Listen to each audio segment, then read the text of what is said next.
Georgia is in a particular place when we look at the situation there and the situation in Ukraine. There are parts of Georgia that are basically occupied by... Not basically, occupied. Very occupied, with 2 military bases in each of the occupied territories. But how does that point of view from Georgia when looking at Ukraine, is there a sense of similarity? Is there a feeling that maybe Georgia might be next? There is a sense of solidarity. There is a sense that we are having exactly the same history, because we have gone through the same history since the Russian Empire to the Soviet Empire to now Russia, and we have experienced exactly the same things. We think that we are already occupied, and we have already had this experience. So what is dominating is probably not the fear, it's probably solidarity at this stage. The Georgian population is really feeling that it's another self that is now under this attack. And we are looking with hope at the way Ukraine has been resisting, has been showing full unity, has managed to gather support from all its partners in Europe as in the United States. So we are really looking at that with admiration. You have numerous times called for more support and more attention for Georgia. Would that support also mean more military support, training, weapons? Is that also an aspect? I think that we can always have more defensive weapons, because that's all Georgia could do. But we've had quite a number of trainings. We had a NATO training just a month ago. We have had training directly on the ground when Georgian soldiers were in quite numbers, and together with the Germans in Afghanistan. And we are really considered by NATO as one of the good pupils of the integration policy. So what we really need is a quicker and surer path towards integration, both in EU and NATO, because that's where we see ultimate security. Our ultimate security cannot be in a war, because we will never be able to win a war with Russia. Georgia's population is showing a lot of solidarity with Ukraine, but there is some dissatisfaction that the government hasn't maybe done enough to show its support for Ukraine. You have been very outspoken in showing solidarity for Ukraine. Is the government going far enough and listening to what the people are asking for? Well, the Ukrainians sometimes are asking more and more from their partners, not only from Georgia. They've had some harsh words for different partners, including last Blinken when he was coming to, don't bring chocolates, bring arms. So yes, they would like to also receive arms from Georgia, to have Georgia opening a second front. All of that is not possible. So I think that the government is just more realist about what Georgia can do at this stage, having these 2 occupied territories, one of which is now talking about a referendum to join Russia. So clearly we have to be careful, because we don't have many means, and nobody would be ready to support Georgia in the same way. But that does not in any way change the level of solidarity that we have. What the people are saying when criticizing the government is also that maybe they're not fully embracing the sanctions, and that the position has been maybe a bit ambivalent. You don't it has see that's maybe the been case? in words a bit ambivalent, again, because not trying to be not too provocative. But in fact, Georgia is fully applying sanctions, and we are seeing now the effects internally in the economy on some very important sides of the economy, and we are sharing all the international sanctions completely. So what the government was saying is that we are not adding to the existing sanctions, which we are complying and sometimes overly complying in order not to be.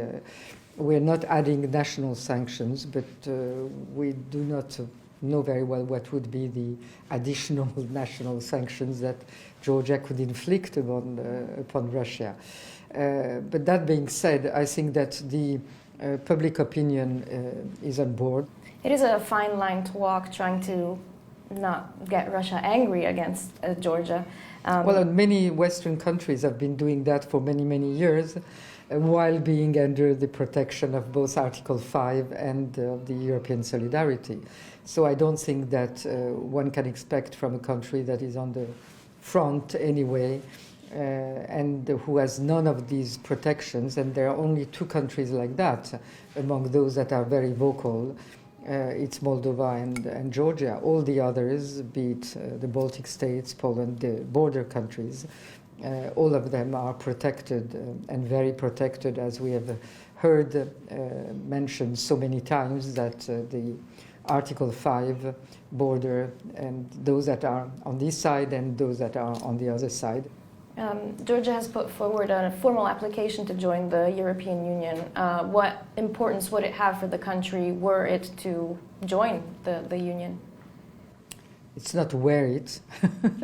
It's now a path that has become a reality, I think. It's thanks to what the war in Ukraine has shown to the European leaders, that the path, the way it was provided for before, this long-term perspective that was very lengthy, both in EU and NATO, in fact is not giving those countries this sense of belonging that we, after all these years, do deserve. And so one of the ways to show support for these countries against this threat and aggression is to embrace them. And I think that's the realization that we are seeing now. Germany has said it would support Georgia in this process. But in the past, we've seen, for example, with joining NATO, that Germany has not necessarily been so supportive of that membership happening soon. Should Germany and other European countries have done more earlier to support Georgia in these endeavors? I would say yes, but what I can say that what I think very promising is that they have changed now. So I'm more interested about the support today than about the analysis of the past, and I think that it's remarkable the way in which Germany has evolved in its vision of both Europe, of supporting Ukraine, even supporting it very directly, and that gives us a lot of hope. I think in the same manner France has changed a lot, and those are the countries that traditionally were not very enthusiastic about this process of integration in both directions. And I think it's something that is quite spread among all the European leaders, at least those I have talked to, and I think that there is a kind of consensus that is emerging on the fact that there should be this new approach. You don't think that if European countries had acted upon this sooner, maybe some of the events that we've seen could have been prevented, or some countries in the region could have been do not safer? like to change the weight of responsibility from one side to the other. Yes, the European countries and the United States could have done more, could have been more vigilant, could have been more clear about what was the nature of Russia, but they're further away than we are. They don't have the same experience. And that doesn't change to the fact that there is only one responsible, and that is Russia.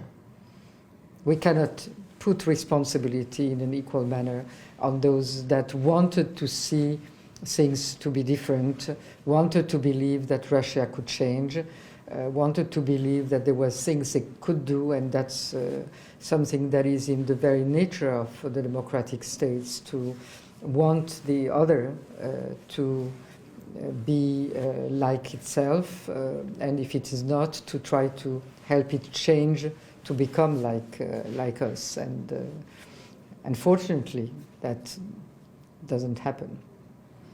Is Georgia ready, do you think, to enter the European Union? There have been some questions about spotty application of civil rights, of certain democratic freedoms. Well, we have freedoms. clearly not fulfilled all the requirements for entering the European Union.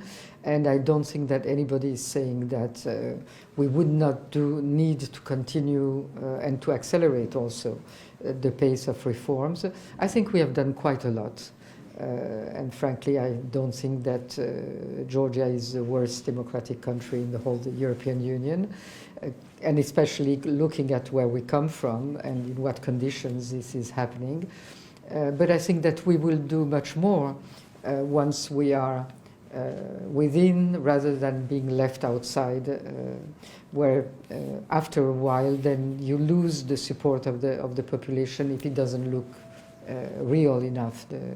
So I think that these new circumstances are going to push us to be more worthy. What is the mood in Georgia? Are people afraid of what is happening in Ukraine with Russia? Is there a feel that Georgia is maybe vulnerable also to Russian propaganda and that could have an impact on the mood of the people in the country? I think that there is concern about what Russia can do, because clearly it has shown that it can do everything. And there is no inner limitation to what Russia might be tempted to do.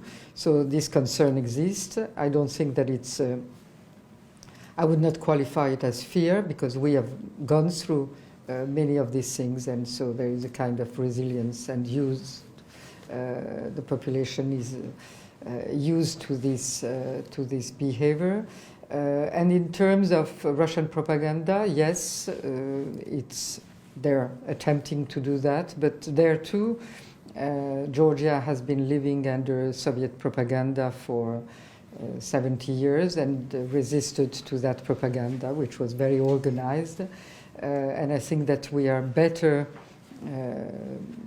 able to defend ourselves against, including fake news and propaganda, because of this past than some other countries that have not known what it means to be under complete controlled and distorted information. President Zourabichvili, thank you very much for your time. Thank you.